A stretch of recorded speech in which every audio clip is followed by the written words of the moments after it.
தினம்தோறும் விளக்கேற்ற நல்ல எண்ணெய் இதயம் நல்லெண்ணெய். On three grounds, I would like to oppose this bill. The bill's aggressive, unnecessary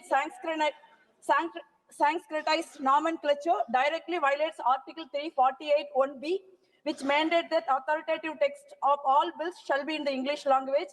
There is no technical reason to use in Hindi names. 53 times Hindi names are used in this text of the bill. This Vinayam Parishad, இதெல்லாம் எனக்கு ஒண்ணுமே புரியல. We don't, எதுவுமே எங்களுக்கு புரிய மாட்டேங்குது. எங்களுக்கு நாங்க பேசுறது எப்படி உங்களுக்கு புரியலையோ அதே மாதிரி நீங்க இப்படி இந்த மாதிரி இந்திய கொண்டு வந்து எங்க மேல திணிச்சா எங்களுக்கும் ஒண்ணும் புரிய மாட்டேங்குது. So அதனால வந்து it should be in English so that whichever the state wanted to understand the language, that language has to be allowed in this bill.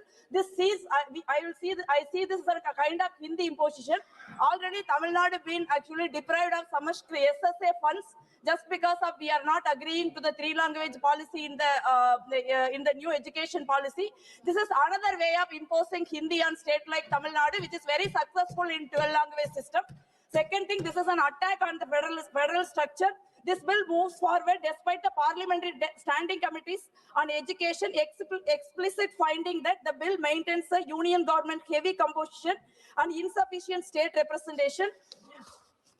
Sir, actually, given that state public universities and their affiliated colleges educate over 81% of India's total students enrollment and govern a network of over 46,000 affiliated institutions nationwide.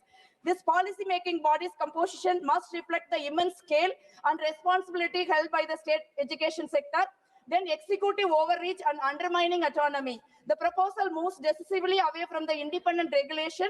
Provisions granting the union government overriding power over the commission represent a clear attempt at executive outreach, fundamentally violating the doctrine of separation of powers by subordinating a key regulatory body of the executive. Clause 11(4) clearly states that regulatory council needs the prior approval of central government to provide or revoke authorization of higher educational institution, the authority to grant degrees.